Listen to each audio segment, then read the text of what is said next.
Greetings boys and girls, ladies and gentlemen, welcome back to our channel, and today we're gonna have a review on the Fatal Frame, the Maiden of Black Water.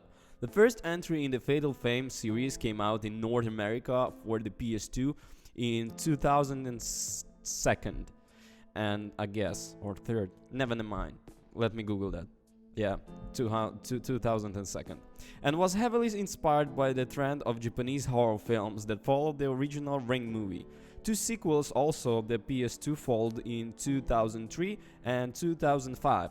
There was a fourth game in the series with the Nintendo Wii, but we didn't leave Japan. The fifth game in the series was originally released the Wii U on 2015 and has now been remastered with updated controls for all modern consoles. The big questions I had about the release were: how will the game control, since the original version used the Wii U gamepad in some pretty unique ways, and how will be in a 20-year-old style of horror hold up in 2021?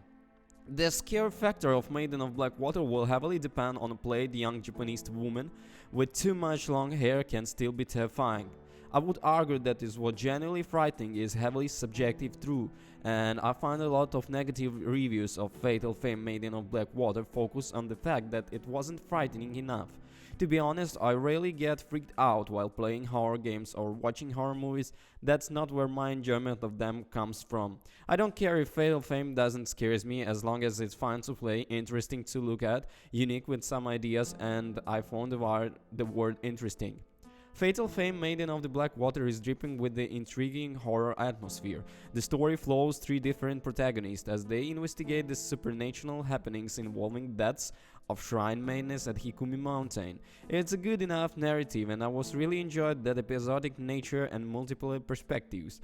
But where the Maiden of Black Water shines in its presentation of the story. The game begins with the player controlling a woman in a subreal lake surrounded by weirdly attractive ghosts. Instead of following her story, we are quickly treated to her demise and told that our story will take place where the other events unfolded. It was a really nice narrative punch to get got, and that hooked me immediately.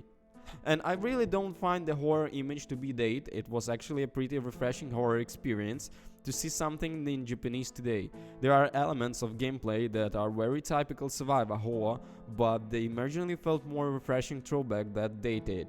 It reminded me of the wider PS2 survival horror games like Rule of Rose, Haunting Ground probably, and of course the Fatal Frame.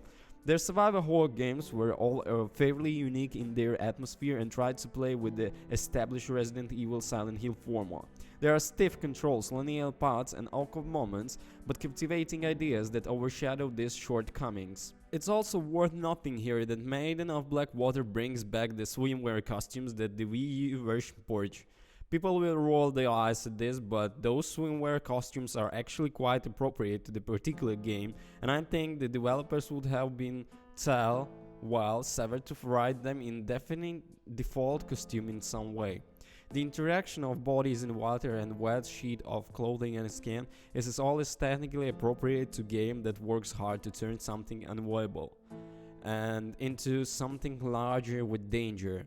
Of course, this point is little underdone by the fact that the male character doesn't have a swimsuit of his own, but still, I maintain that the costumes were uncomfortable and unfortunate omission with the Wii U original that I'm glad to see that return. After many say about, I should probably talk about the game a little. Maiden of Black Water traditional survival horror, as I said before, where Resident Evil has forged ahead and morphed into action blockbuster properly, and Western horror games have spent up in kind. Maiden of Black Water feels glacial, but it has a deliberate thought practicing and builds atmosphere incredibly well. Puzzles are kept relatively single, but they do follow the tradition for the genre, and the camera-based combat system is hugely engaging. Common ghosts are straightforward enough, but when you're biting shrine maiden ghosts that are attracting you via ghostly dance, hungering man ghost that disappears before driving you about, and childish ghosts that dash around as playful as they deadly lighting up to necessary ghost shot to exorcise them effectively takes an entirely different skill set from the standard horror shooter. I should also mention that the Maiden of Black Water really does a poor job of letting people know that the game is full genuinely distressing imaginary. It's actually quite extreme, and even on a second viewing there are cutscenes and imagery that are chilling. You could easily say, well, it's a horror genre, what do I expect? But we're not talking about simple gore and hooks through the hands a la Resident Evil. We're talking about explicit depictions of ritual violence, suicide, and other things such as will be beyond the limits of people. Additionally, Maiden of Black Water adopts a haunted house approach to this imaginary rather than making a conversation about it, so some might find it a bit uncomfortably exploitative.